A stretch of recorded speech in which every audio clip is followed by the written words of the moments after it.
2022년 3월 마지막 주 거룩한 주일 예배를 우리 주님이 일러주신 기도를 함께 드리심으로 예배를 시작합니다. 너희는 이렇게 기도하라. 하늘에 계신 우리 아버지여, 이름이 거룩히 여김을 받으시오며 나라의 마옵시며 뜻이 하늘에서 이룬 것 같이 땅에서도 이루어지리이다. 오늘날 우리에게 일용할 양식을 주옵시고 우리가 우리에게 죄 지은 자를 사하여 준 것 같이 우리의 죄를 사하여 주옵시고 우리를 시험에 들게 하지 마옵시고 다만 악에서 구하옵소서. 대개 나라와 권세와 영광이 아버지께 영원히 있사옵나이다. 아멘. 주보에 있는 찬양으로 주님 앞에 나갑니다. 그날이 도적같이 이룰 줄 너희는 모르느냐. 오늘 찬양의 고백으로 주 앞에 나갑니다.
교동문 127번 사순절 네 번째 말씀을 한 절씩 교독하겠습니다.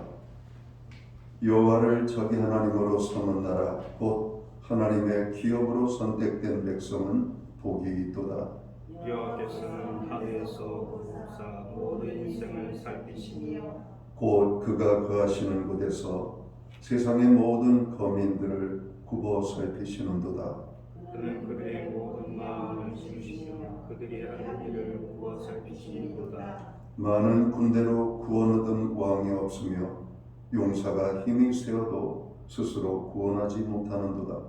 우리 영혼이 여호와를 바라며 그는 우리의 도움과 방패시도다. 우리 마음이 그를 즐거워하며 우리가 그의 성호를 의지하였기 때문이로다. 여호와여, 우리가 주께 바라는 대로 주의 인자하심을 우리에게 베푸소서. 아멘. 자리에 착석하시겠습니다. 찬송가 70장 찬양, 옛 찬송가는 79장 찬양입니다. 이 찬양으로 하나님 앞에 영광 돌리고 오늘 드려지는 예배를 위하여 최영 목사님 기도해 주시겠습니다.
기도하겠습니다.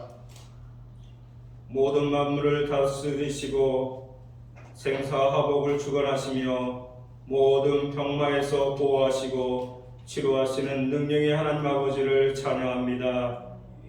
하나님께서는 우리의 요새시며 피할 산성이 되시며 우리의 피난처이시며 언제나 저희 곁에 계셔서 도와주심을 감사드립니다. 주님께서는 이 땅에 오셔서 저희를 위해 고난받으시고 십자가 못 박여 죽으심으로 저희를 살리신 은혜의 사랑을 감사드립니다. 십자가에 죽기까지 고난당하신 주님 앞에 부끄러울 뿐입니다. 에게도 잠시 뿐 다시 십자가의 감격과 은혜를 잃어버린 채 죄와 부패에 둘러싸여 주님을 외면한 채 다시금 살았습니다. 뉘우치고 회개하오니 긍휼히 여기시고 용서해 주시기를 원합니다. 주님의 고난을 가슴 깊이 새기는 사순절에 나는 죄인입니다. 통회하는 저희들에게 역사여 주시옵소서. 저희가 자랑할 것은 주님의 피 묻은 십자가밖에 없음을 알게 하시옵고 사도 바울처럼 주님의 십자가를 담대히 자랑할 수 있는 저희들 되게 하여 주시옵소서. 사순절을 통해서 주님도 가까이 가는 신앙이 되게 하여 주시옵기 원합니다. 주님, 병든 심령을 치료하시고 연약한 심령을 강하게 하시며 삶의 의미를 찾는 데에도 주님의 피 묻은 십자가밖에 없음을 고백합니다. 그 십자가 아래서 휴식과 평화를 얻고 새 소망이 넘치는 삶이 되도록 이끌어 주시옵소서. 오늘 담임 목사님께서 선포하시는 생명과 구원으로 인도하시는 우리 삶 가운데 역사여 주시옵기 원합니다. 하나님의 능력의 말씀을 통하여 변화되는 믿음의 성도가 되게 하여 주시옵기 원합니다. 목상 영육관에 항상 건강하게 하여 주시옵기를 원하며 감사드리며 우리의 힘과 능력이 되신 예수 그리스도의 이름으로 기도드립니다. 아멘.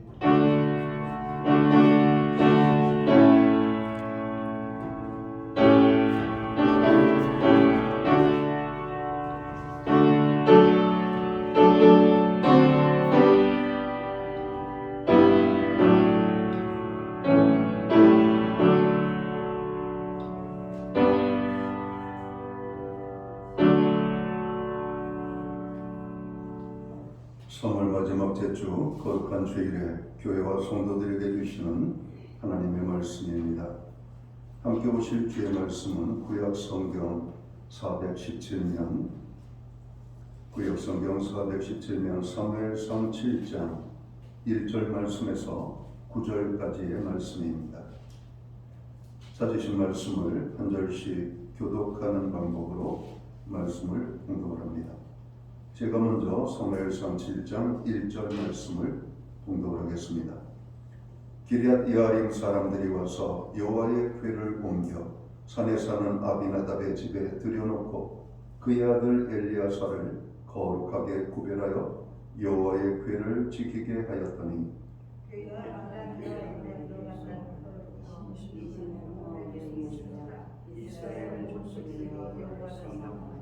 사무엘이 이스라엘 온 족속에게 말하여 이르되 만일 너희가 전심으로 여호와께 돌아오려거든 이방 신들과 아스다롯을 너희 중에서 제거하고 너희 마음을 여호와께로 향하여 그만을 섬기라.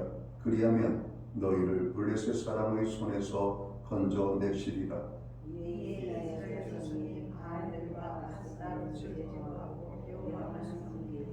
사무엘이 이르되 온 이스라엘은 미스바로 모이라.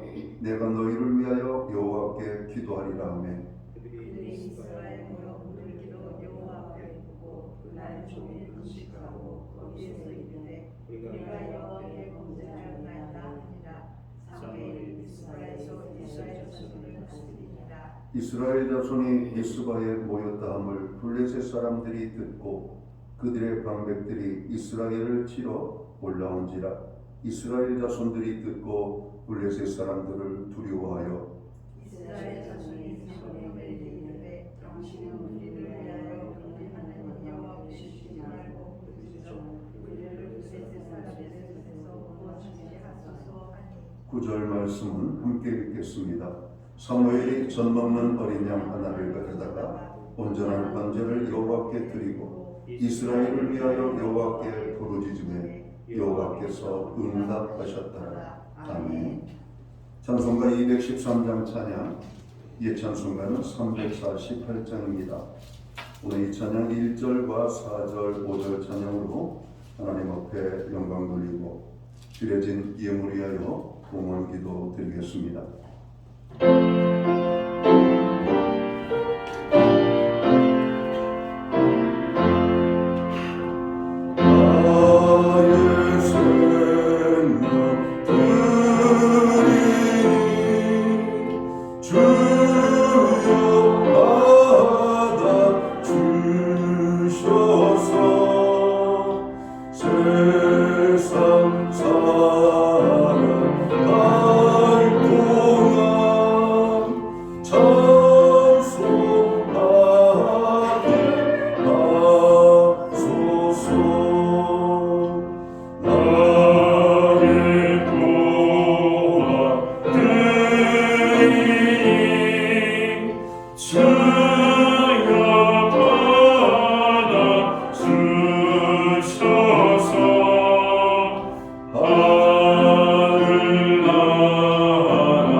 드려진 예물 위하여 봉헌 기도 드리겠습니다. 다 함께 기도합니다. 만복의 근원이 되시고 모든 생명의 주인이 되시는 창조주 여호와 아버지 하나님, 지난 한 주간 우리의 생명과 삶과 우리의 모든 것을 주관해 주심을 진심으로 감사를 드립니다. 한 주간도 주님 은혜 속에 살다가 오늘 거룩한 성일을 허락하시고 이날의 주의 백성들을 불러 모으사 거룩한 전에 세우시고 찬양과 경배와 예배함으로 하나님 앞에 나아갈 수 있는 은혜를 주시니 감사합니다. 하나님 아버지, 오늘 우리가 드리는 이 예배를 기쁘시게 받아 주시옵소서. 마음과 뜻과 정성을 다하여 드리는 신령과 진정으로 드려지는 예배로 나아가는 저희들 되게 하여 주옵소서. 하나님의 사랑과 은혜가 아니면 우리가 살 수 없었음을 다시 한번 고백합니다.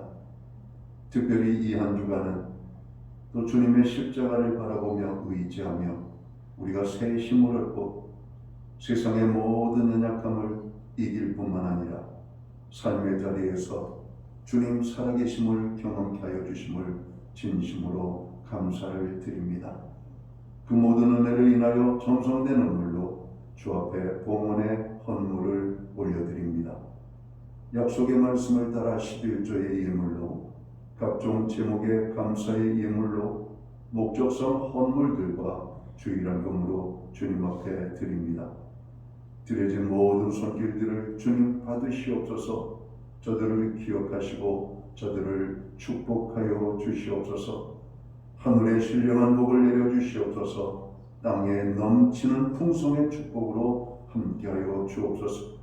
가정을 평화롭고 화평하게 우리의 일터와 기업과 산후에는 하나님의 형통의 은혜가 임하여 30배, 60배, 100배의 결실이 있게 하시고 선물로 주신 자녀의 삶에는 하나님 살아계심과 함께 하심이 아름다운 간증으로 나타나게 하여 주옵소서. 교회와 성도들이 드리는 중보의 기도에 이 한 주간 응답해 주심을 감사합니다. 생명을 지켜주시고 환난에서 건져주시며 평화의 은혜를 주시고 연약한 자들을 붙잡아 주시며 병든 자를 치료하시고 고난 중에 있는 자들을 건져 주심을 진심으로 감사를 드립니다. 오늘도 부르짖는 기도에 응답하시는 하나님, 교회는 오늘도 그 약속의 말씀을 붙잡고 기도합니다. 기도하는 모든 기도들 하늘 보좌에 상달되게 하시고 하늘의 문을 크게 열어주셔서 응답받는 기도의 축복이 임하게 하여 주옵소서. 금년 안에는 우리의 가정의 구원을 위하여 힘쓰는 한 해가 되기를 원합니다. 여호와를 경외하는 가정으로 살기를 원합니다. 하나님만을 예배하는 가정이 되게 하여 주시옵소서. 모든 가족이 구원받아 하나님의 기쁨이 되는 삶을 살아가는 우리의 가정들 되게 하여 주옵소서. 그래서 우리의 가정이 주님과 동행하는 삶을 살아가도록 축복하여 주시옵소서. 한 사람도 구원받지 못한 영혼이 없도록 모든 영혼을 구원하여 주시옵소서. 하나님, 오늘 우리가 예배의 자리에 나아갑니다. 함께 예배할 수 없는 연약한 지체들 어느 곳에 있든지 있는 것 그곳에서 여호와 하나님을 바라보게 하시고 예배케 하여 주옵소서. 특별히 해외에 거주하는 자녀들, 유학 중에 있는 자녀, 군복무 중에 있는 자녀, 병상에 입원 중에 있는 자녀, 출타 중에 있는 자녀, 여러 가지 환경으로 정으로 예배의 자리에 함께 할 수 없는 믿음의 지체들 주님 기억하시고 저들 모두가 예배의 자리로 나아갈 수 있도록 인도하여 주옵소서. 우리가 오늘 하나님 앞에 모여 예배하며 또 하나님 앞에 정성된 눈물로 드릴 수 있는 은혜를 주시니 감사합니다. 믿음으로 드리오니 드려진 예물 사용되는 곳에 주님의 영광이 나타나고 하나님의 나라 확장을 위하여 쓰여지며 주의 복음이 땅끝까지 증거되는 일에만 온전히 사용되게 하여 주옵소서. 우리에게 믿음을 주시옵소서. 우리의 환경의 변화를 주시옵소서. 여호와 하나님을 풍성히 자유롭게 마음껏 섬기며 살아갈 수 있는 은혜를 허락하여 주옵소서. 이 모든 말씀을 우리 구주 예수 그리스도의 이름 받들어서 감사드리옵고 봉헌기도 드리옵나이다. 아멘.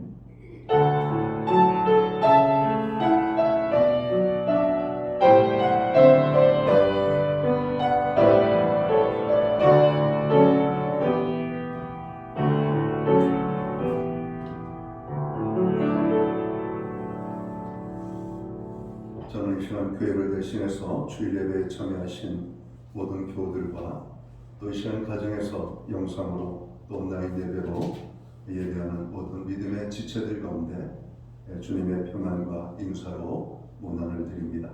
우리 옆에 계신 분들, 앞에 계신 분들 우리 반갑게 환영하며 손을 흔들고 격려의 인사 한번 드릴까요? 반갑습니다. 축복합니다.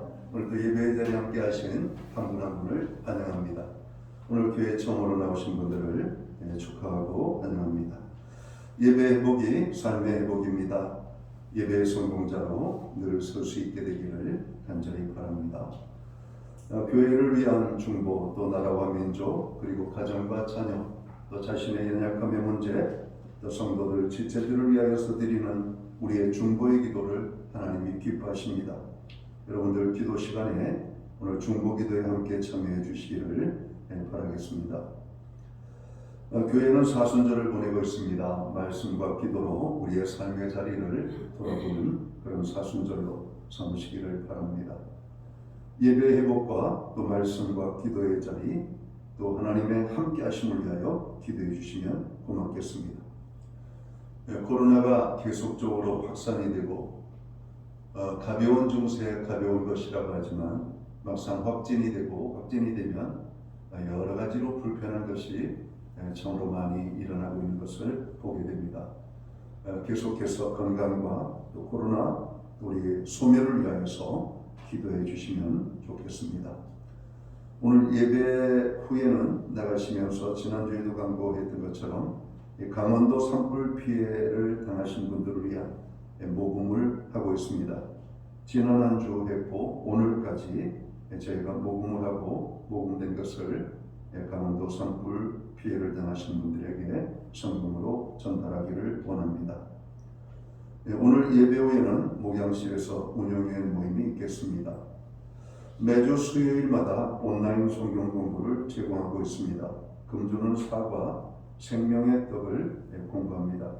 혹시 교회 성경 공부를 원하시는데 어떻게 연결되는지 모르시는 분들은 교회 사무실에 여러분 성경 공부를 받기로 원하신다 그러시면 아마 링크를 연결한 메시지를 보내드리게 될 겁니다. 사순절을 저희가 보내고 있죠. 정말 우리가 사순절 동안은 더욱더 하나님께로 가까이 나가는 그런 절기가 되었으면 좋겠습니다. 조속한 코로나 소멸과 강원도 산불 피해를 당하신 분들이 조속히 회복되도록 기도해 주시기 바랍니다. 갈등과 분열과 대립의 전국이 협치와 안정을 이룰 수 있도록 급변한 세상 또 교회와 신자가 빛과 소금의 역할을 감당하도록 위해서 기도해 주시기 바랍니다. 정국일 장로님께서 입원 중에 계십니다. 특별히 중요한 고비 또 성도들의 중보기도로 잘 이렇게 이기게 하시고 이제는 순탄하게 회복을 위하여 나아가고 있습니다. 계속 기도해 주시기를 바랍니다. 코로나 확진 및 자가격리 중에 있는 분들을 위하여서도 여러분 기도해 주시기를 바랍니다. 기타 다른 교회 소식은 주보를 참고해 주시고요. 기도할 때마다 여러분들과 교회를 위해서 기도해 주시면 좋겠습니다. 오늘 우리는 구약 성경 사무엘상 7장 1절에서 9절 말씀을 봉독을 했습니다. 이 말씀을 중심으로 전심으로 여호와께로라는 제목을 가지고 함께 은혜의 말씀을 나누고자 합니다. 연일 코로나 확진자의 수가 30만 명이 넘게 나오는 가운데 우리는 사순절 네 번째 주일을 맞이하고 있습니다. 사랑하는 성도 여러분, 사순절을 어떻게 보내고 계신가요? 십자가를 묵상하며 기도와 말씀 가운데 보내고 계신가요? 아니면 마음과는 달리 세상과 세상 일에 바빠서 그러지 못하고 보내시고 있나요? 우리 모두는 남은 사순절 기간만이라도 보다 의미 있는 사순절을 보낼 수 있도록 좀 더 힘을 써야 할 것입니다. 먼저 오늘 말씀을 나누며 앞서서 본문 말씀의 이해를 돕고자 말씀의 배경을 설명드리도록 하겠습니다. 오늘 본문 말씀은 엘리 제사장의 시대가 끝나고 사무엘 선지자의 시대가 시작되는 데의 이야기입니다. 엘리 제사장의 시대에는 이스라엘 자손들이 하나님을 멀리했기 때문에 하나님께서도 이스라엘 백성들 가운데 침묵을 하셨습니다. 엘리 제사장의 자녀들마저 하나님을 멸시하며 타락한 삶을 살았습니다. 그 결과 하나님께서는 블레셋을 통하여 전쟁으로 징계하셨고 블레셋은 이스라엘 자손들을 물리치고 하나님의 법궤를 빼앗고 엘리 제사장의 두 아들도 전장에서 전사를 하고 엘리 제사장마저 죽게 됩니다. 그런데 하나님의 법궤를 빼앗아간 블레셋은 법궤를 자신들이 섬기는 신전에 두게 되는데 하나님께서 블레셋의 우상들을 부수시며 블레셋의 여러 성도에 큰 재앙을 내리시게 됩니다. 하나님의 법궤가 블레셋의 여러 다른 성읍들로 옮겨질 때마다 그곳에 하나님께서 재앙을 내리셨습니다. 블레셋 방백들은 어쩔 수 없이 하나님의 법궤를 이스라엘 자손에게로 보내기로 결정을 하죠.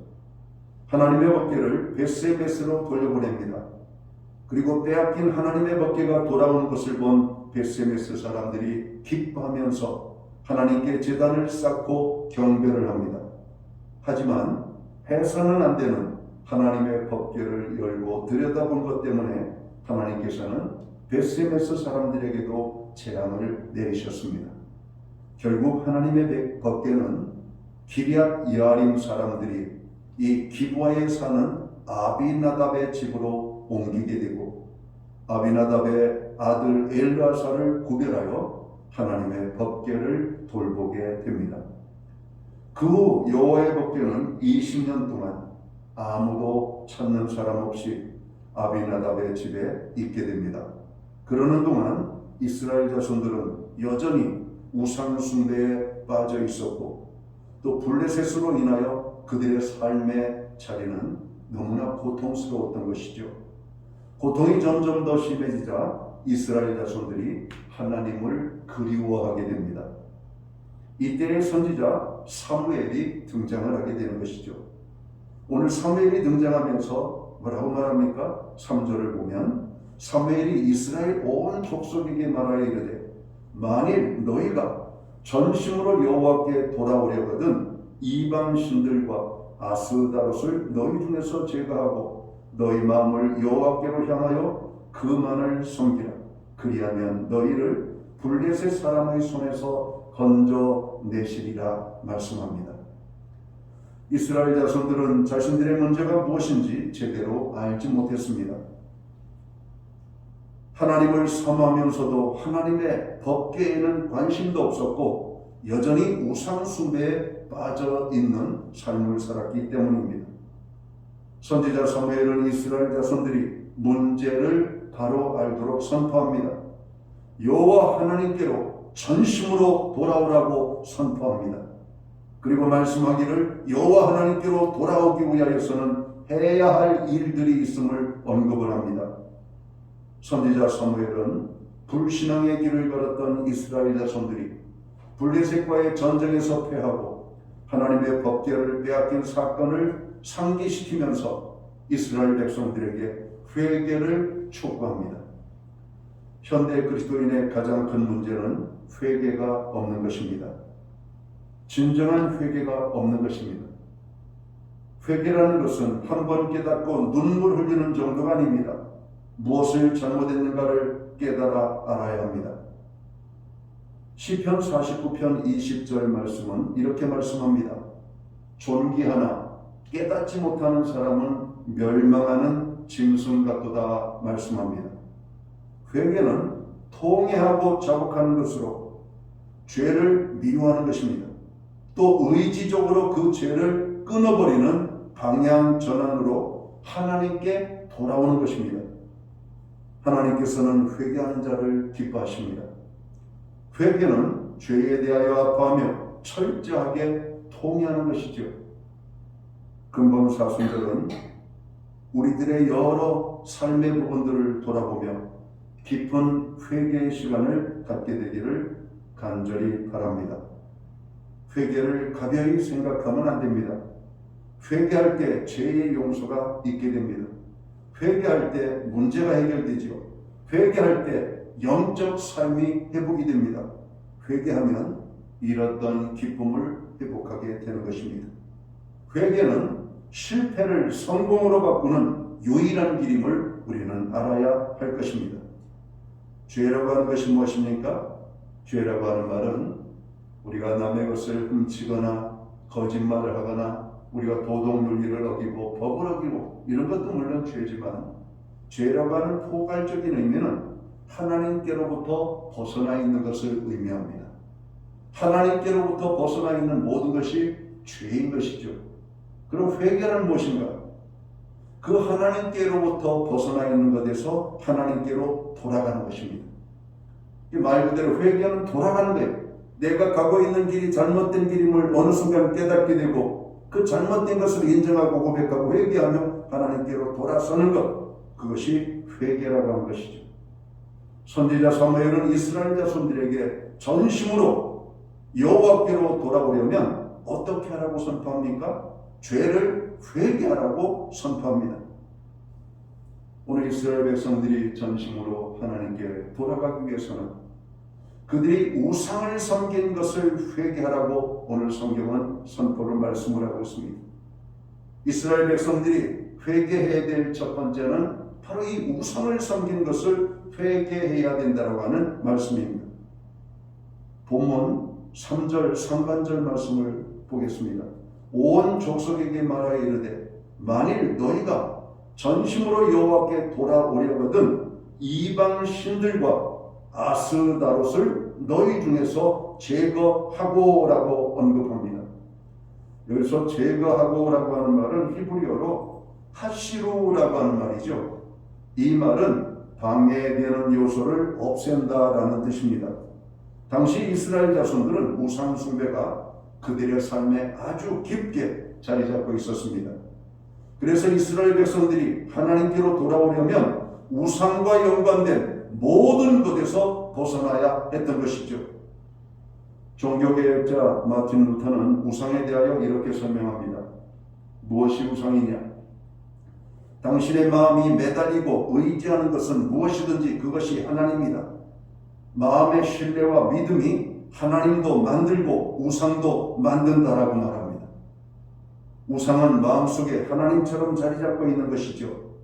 돈이나 권력, 명예, 쾌락 등 오늘 그것에서 인생의 목적과 의미를 찾고 마음을 빼앗겨 버린다면 그것이 우상이라고 하는 겁니다.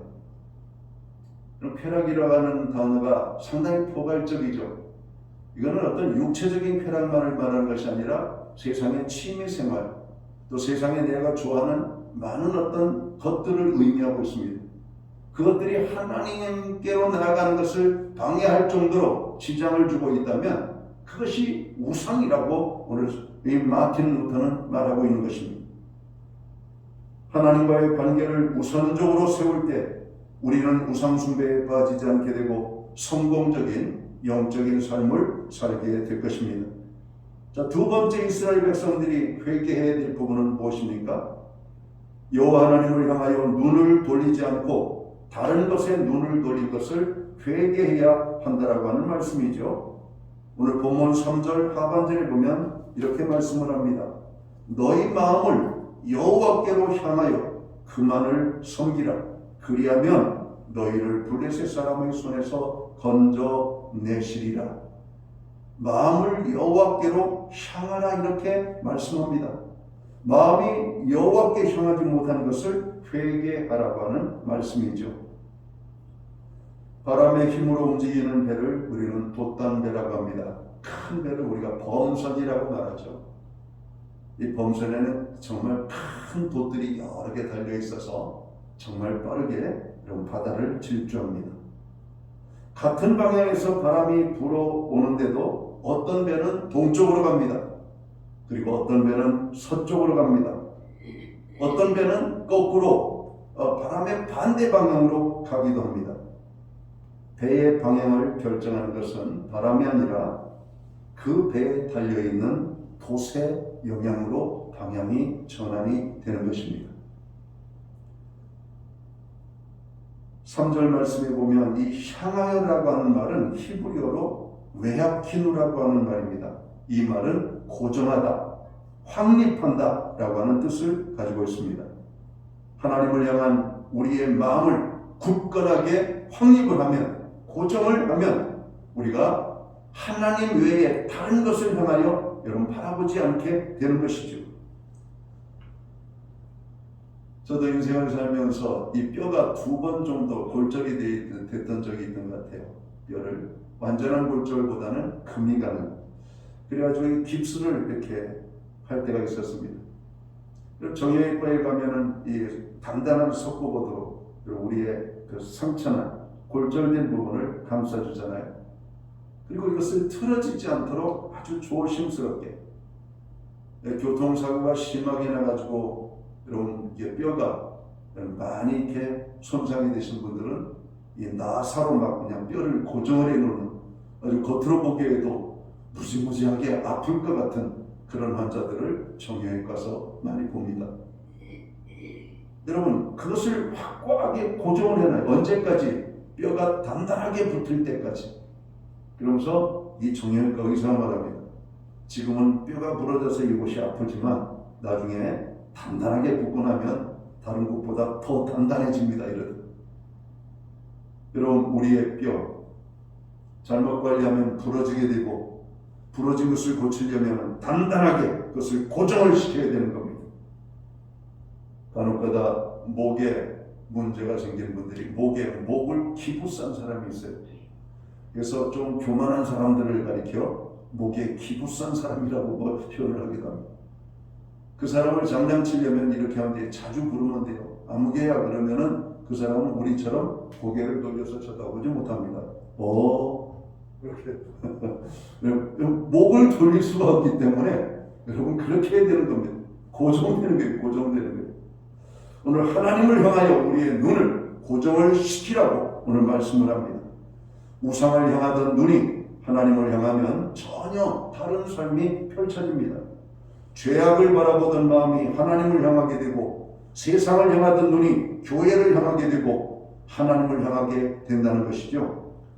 하나님께서는 우리가 드리는 예배 자체보다 마음이 실린 예배를 원하신다라고 말씀합니다.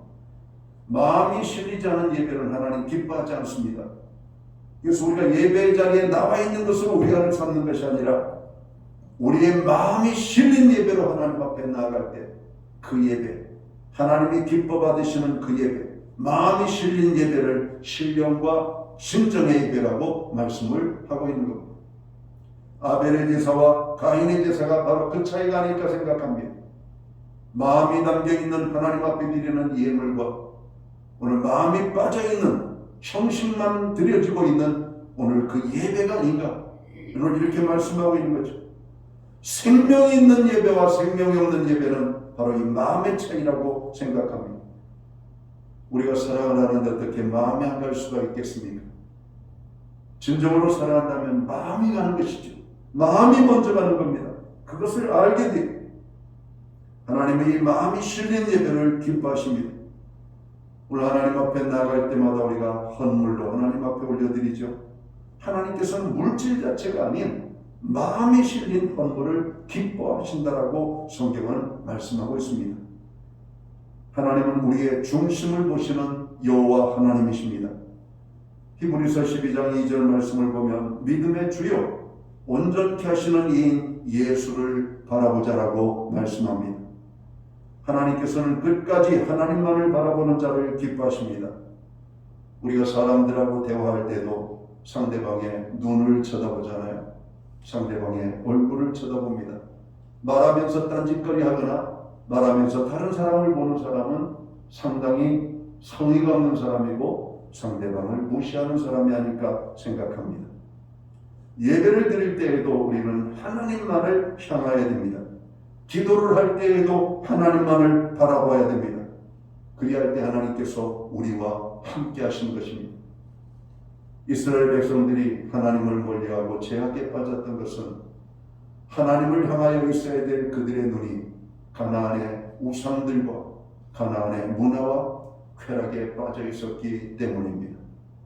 그들의 눈을 들어 이제는 여호와 하나님을 바라봐야 될 때라고 오늘 사무엘 선지자는 말하고 있는 것입니다. 여러분, 우리가 주일에 거룩한 여러분 성일 주님 앞에 예배의 자리에 나아갑니다. 하나님을 향하여 발걸음을 옮기고 하나님을 향하여 우리의 눈을 들고 오늘 하나님의 전에 와서 하나님 앞에 집중하여 예배할 때 하나님은 그 예배를 진정으로 기뻐하시며 우리에게 복이 되는 예배가 되는 그런 은혜를 경험하게 될 것입니다. 한 주간에 지치고 피곤했던 우리의 삶이 오늘 드려지는 예배를 통해서 힘을 얻습니다. 위로를 얻게 됩니다. 우리의 마음의 상처와 죄들이 깨끗하게 아물어지고 여러분 용서가 되어집니다. 우리가 예배를 드리고 이 성전을 떠나갈 때에는 하나님께서 우리에게 주시는 평안과 기쁨이 넘쳐 우리는 떠나가게 될 것입니다. 이것을 우리는 만족한 예배라고 하는 겁니다. 하나님의 만족이 우리의 만족이고 우리의 만족이 하나님의 만족이 되는 우리의 마음이 담겨있는 예배로 나아갈 때 하나님도 그 예배를 진정 기뻐 받으시는 예배가 된다는 것입니다. 여러분, 예배를 드릴 때는 마음을 열어야 돼요. 마음을 닫히면 안 돼요. 내 생각도 열어놔야 돼요. 여러 가지 많은 세상적인 것들이 하나님 앞에 나아가는 것, 그것을 방해하지 않도록 우리는 집중적으로 열어야만 되는 겁니다. 지금은 이 휴대폰 성능이 좋아서 그런지 여러분 전파의 기능이 좋아서 그런지 통화할 때 잘 안 들려가지고 소리를 지르는 경우는 거의 없는 것 같습니다. 옛날에는 유선전화가 대부분이었죠. 특별히 먼 장거리 전화가 오면 한 번에 다이렉트로 연결되는 DDD가 아니라 여러 이 기지를 전화국을 통해서 오는 그런 전화가 있습니다. 그럼 오면서 이 소리가 희미해져요. 그럼 우리는 전화기에다 대고 그냥 기차 화통 소리 낸 것처럼 소리를 지릅니다. 뭐라고? 잘 있다고? 뭐 그래요. 안 들리니까. 지금은 얼마나 이 통화 품질이 좋은지. 여러분, 우리가 상대방이 하는 말을 들으려고 귀를 기울입니다. 그리고 그 말을 알아들으려고 몸부림을 치죠. 그럼 이게 하나님께 우리의 마음을 집중해 나가는 것입니다. 그러한 모습을 하나님이 기뻐하시는 것이죠. 오늘 세상의 모든 유혹들을 이기고 오늘 코로나 확진자가 매일 30만 명 이상 나오는 이 환경 속에서도 예배의 자리에 나아가는 것은 우리가 율법적인 신앙인이기 때문에 그런 것이 아니라 오직 하나님을 사랑하고 하나님을 향한 우리의 믿음이 뜨겁기 때문인 것을 우리는 확신합니다. 그러한 어떤 어려움과 환경들을 뛰어넘고 하나님 앞에 예배하기 위하여 오늘 나아가는 그 백성들을 하나님이 얼마나 기뻐하실까요? 어려울 때 찾아오는 사람들이 더 기쁜 거 아닙니까? 힘들고 어려울 때 내 가까이 있는 사람들이 여러분 우리에게 기쁨을 주는 사람들이 아닙니까? 오늘 이스라엘 백성들이 바벨론 포로로 잡혀가 있는 때 그들은 진정 다시 한번 예배의 기쁨을 회복하기 시작합니다. 하나님의 성전이 무너지고 하나님의 성전에 나아갈 수 없는 환경을 만나게 되었을 때 그들은 하나님의 성전을 사모하게 되고 오늘 바벨론 성전도 없는 그곳에서 동족들끼리 모여서 예루살렘을 바라보며 그들은 거기에서 찬송을 하며 미래적인 하나님의 성전에서 예배하는 것을 꿈을 꾸면서 그들은 예배를 드렸던 것입니다. 하나님이 그들의 그 예배를 받으셨어요. 하나님이 그들의 소원들을 아셨어요. 그리고 바벨론 포로로 잡혀가 있던 그들을 돌아오게 만들고 그들로 하여금 하나님의 성전을 재건하게 만들었던 것을 기억합니다. 하나님을 바라보십시오. 하나님을 열망해야 됩니다. 하나님 외에 다른 것을 쳐다보고 있던 것들을 우리는 회개해야 돼요. 돈을 버느라고 하나님을 잃어버리면 안 됩니다. 나의 성공 때문에 하나님을 잃어버리면 안 돼요. 하나님을 향하여 나아갈 때 다니엘과 함께 하셨던 하나님이 우리와 함께 하실 것입니다. 요셉과 함께 하셨던 그 하나님이 우리와 함께 하실 것입니다. 오늘 전심으로 여호와께로 가기 위하여 우리가 또 회개해야 될 하나의 요소는 뭡니까? 하나님만 섬기지 못한 것을 회개하라고 오늘 성경은 말씀하고 있습니다. 오늘 성전 말씀을 보면 하반절에 여호와께로 향하여 그만을 섬기라, 하나님만을 섬기라고 말씀하고 있습니다. 그리하면 너희를 블레셋 사람의 손에서 건져내시리라. 하나님만을 섬길 때 그를 감싸고 있는 모든 대적들을 하나님이 물리쳐 주신다고 하는 겁니다. 병마가 나를 감싸고 있을 때 그 병마도 물리쳐 주시고 환경이 나를 힘들게 할 때 환경도 물리쳐 주시고 우리로 하여금 고통스럽게 하는 모든 것으로부터 블레셋의 대적을 물리치실 같이 우리의 대적들을 물리쳐 주시겠다라고 오늘 하나님께서 말씀하는 겁니다. 미국의 기독사업가 아더 미다스라고 하는 분이 있습니다. 그분은 아주 큰 돈을 벌어 성공한 사람이죠. 미국의 재벌가의 이름에도 이름이 올라가 있는 이름입니다. 그는 하나님의 나라 사업을 위하여 많은 물질에 후원을 하는 삶을 살게 되죠. 한 기자가 그의 성공 비결을 물었습니다. 선생님, 당신의 성공 비결은 어디에 있을까요? 당신의 성공 스토리를 기사화하기를 원합니다. 우리 아더 미다스는 그에 대한 대답으로 이렇게 말을 합니다. 저는 남들보다 머리가 더 좋은 것도 아니었고 그렇다고 남들보다 더 많이 노력한 것도 아니었습니다. 다만 몇 가지 지키고 있는 생활 신조가 있습니다. 그러면서 그는 5가지를 말합니다. 첫째, 저는 주의를 철저하게 성수했습니다. 주의를 성수하는 것이 그의 성공의 비결이었단 말이죠. 두 번째는 하나님께서 나에게 물질의 축복을 주실 때마다 온전한 11조를 드렸습니다. 11조 생활입니다. 세 번째는 하루의 첫 시간을 기도로 시작하는 삶의 원칙을 지켰습니다. 하루에 눈 뜨면 그냥 비시시 일어나서 아무 생각 없이 멍하니 있는 것이 아니라 그는 하루에 눈을 뜨고 첫 시간을 하나님 앞에 드렸던 것이죠. 우리의 시간들을 어디에 쓰느냐? 바로 그 시간을 쓰는 것에 대해서 우리의 삶이 달라집니다. 운동선수들은 눈 뜨면 대부분 자기들이 좋아하는 운동을 하죠. 야구 선수는 야구, 축구 선수는 축구, 기계체조 선수는 기계체조, 공부하는 학생들은 공부. 그런 믿음의 사람들은 하루의 첫 시간만큼은 하나님 앞에 드림으로 시작을 하는 것이죠. 마지막 다섯 번째는 시간과 돈을 허투루 쓰지 아니하고 선한 사업에 사용하는 것이었다라고 하는 말씀입니다. 우리의 시간과 우리의 물질, 여러분 어떻게 사용하고 있습니까? 그 사람을 알려면 그 사람의 시간과 물질을 어디에다 쓰는지 보면 그 사람을 알 수 있다라고 말합니다. 술 좋아하는 사람들은 술에 쓸 것이고, 노는 것에 좋아하는 사람들은 노는 것에 쓸 것이고, 도박하는 사람들은 도박에 쓸 것이고, 선한 사업을 하는 사람들은 선한 사업에 시간과 물질을 쓸 것입니다. 하나님을 섬기는 믿음의 사람들은 우리의 시간과 물질을 하나님 앞에 대부분 드리죠. 시간을 드리고 11조를 드리고 헌물을 드리고 선교하는 일에 드리고. 여러분, 우리 예수님께서 그런 말씀을 하셨죠. 너희 보물을 땅에 쌓아두지 말고 세상적인 쾌락을 위해 쓰지 말고 하늘 보좌에 너희 보물이 쌓이게 하라.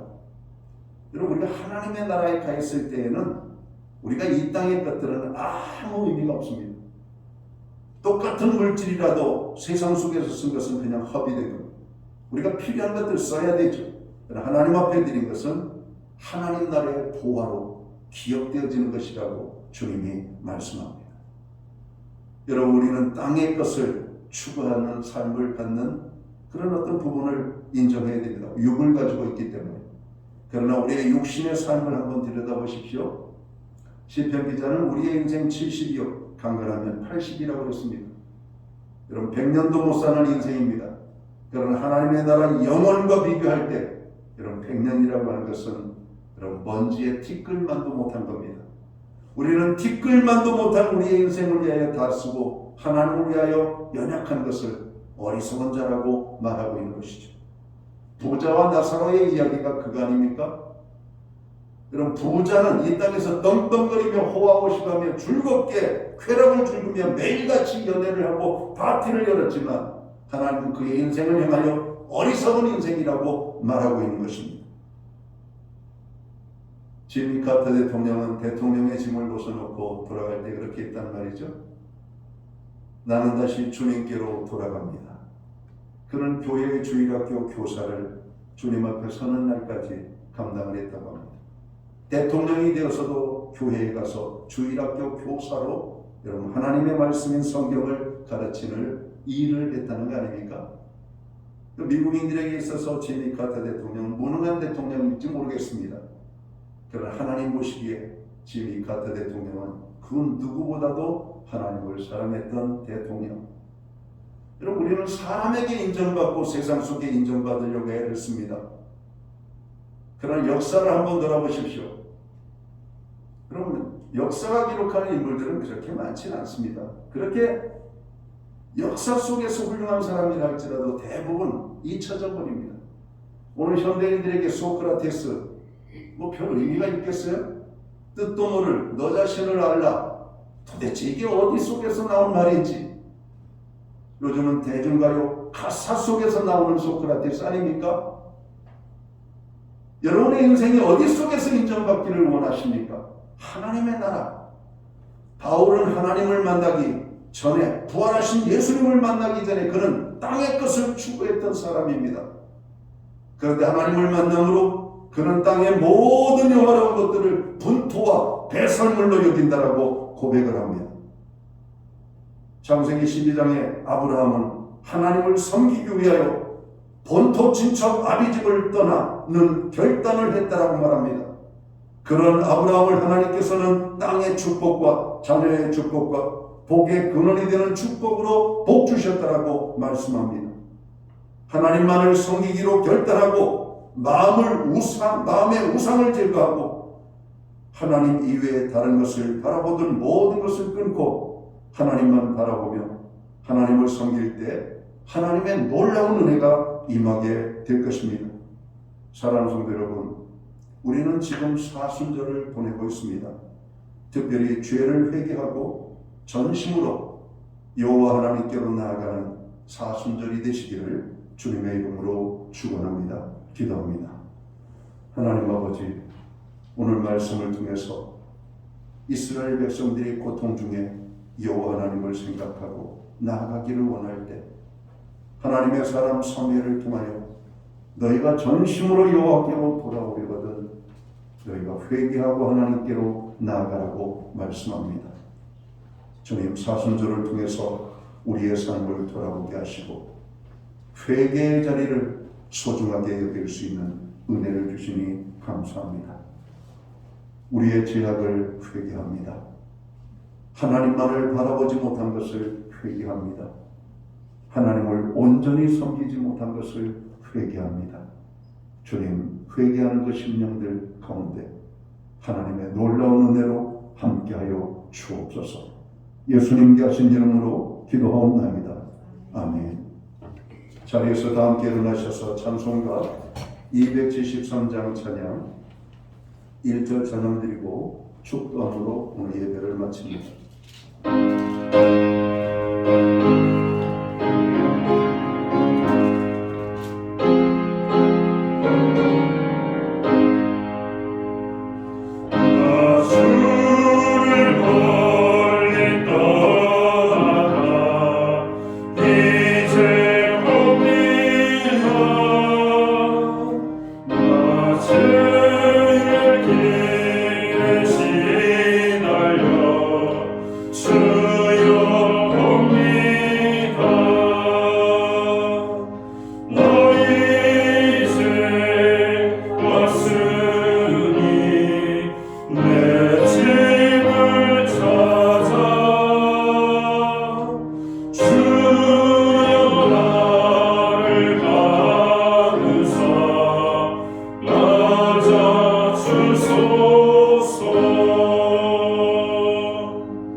기도드리겠습니다. 이제는 교회의 머리가 되시는 우리 구주 예수 그리스도의 크신 은혜와 우리 하나님 아버지의 무한하신 사랑하신 것, 성령님의 감화 감동 교통하시며 늘 함께하여 주시는 역사가 오늘 거룩한 주일 예배로 영광을 돌리는 하나님의 사람들 머리 위에 저들의 생애와 가정과 몸된 교회 위에 이제로부터 영원토록 함께하여 주시옵기를 예수님의 이름으로 간절히 축원하옵나이다. 아멘.